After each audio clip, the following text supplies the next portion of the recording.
Praise the Lord. സഹോദരങ്ങളെ, നമ്മുടെ നോമ്പിൻ്റെ 7ാം ദിനത്തിലേക്ക് നമ്മൾ പ്രവേശിച്ചിരിക്കുകയാണ്.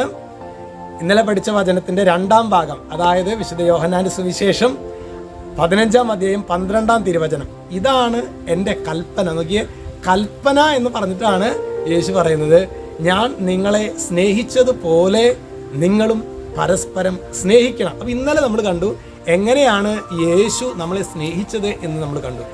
ഇന്ന് നമ്മൾ നിങ്ങൾ പരസ്പരം സ്നേഹിക്കണം, നിങ്ങളും പരസ്പരം സ്നേഹിക്കണം. അതായത് യേശു സ്നേഹിച്ചതുപോലെ. ഇന്നലെ നമ്മൾ കണ്ടു, നമ്മൾ എന്തേലും കുറവുകളും പോരായ്മകളൊക്കെ ഈശോയുടെ മുൻപിൽ ഈശോയ്ക്ക് വളരെ കൃത്യമായിട്ട് നമ്മൾ എന്തെല്ലാം തോന്നിവാസങ്ങളും കുറവുകളും പൊരുത്തക്കേടുകളും നമ്മൾ കാണിച്ചിട്ടുണ്ടെന്ന് ഈശോയ്ക്ക് അറിയാം. പക്ഷേ സഹോദരങ്ങളെ, അതൊന്നും ഈശോ പരിഗണിക്കാതെയാണ് ഈശോ നമ്മെ സ്നേഹിക്കുന്നത്. അപ്പോൾ ഈശോ പിന്നെ ഒരു കണ്ടീഷൻ പറയുകയാണ്, ഇനി നിങ്ങളെന്ത് ചെയ്യണം?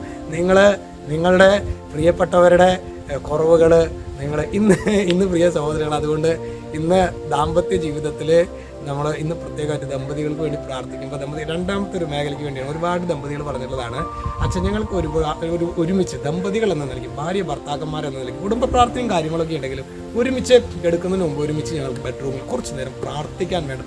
പലതവണ ഞങ്ങളൊക്കെ തീരുമാനം എടുത്തെങ്കിൽ അതൊക്കെ പെട്ടെന്ന് വിട്ടുപോകാറുണ്ട്.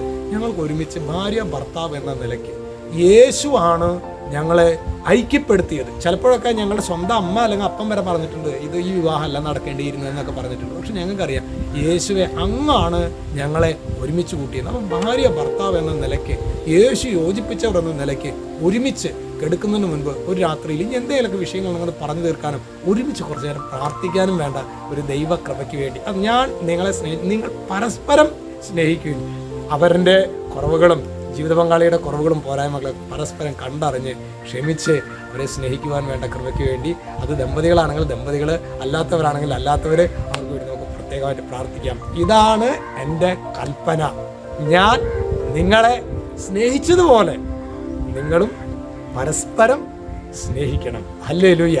കർത്താവും രക്ഷിതാവുമായ യേശുക്രിസ്തുവിൻ്റെ നാമത്തിൽ പ്രത്യേകിച്ച് ഇന്ന് ഈ ശുശ്രൂഷയിൽ പങ്കെടുക്കുന്ന ദമ്പതികൾ ഒരുമിച്ച് പ്രാർത്ഥിക്കാൻ വേണ്ട അഭിഷേകം കർത്താവെ സമർത്ഥമായിട്ട് നൽകണമേ.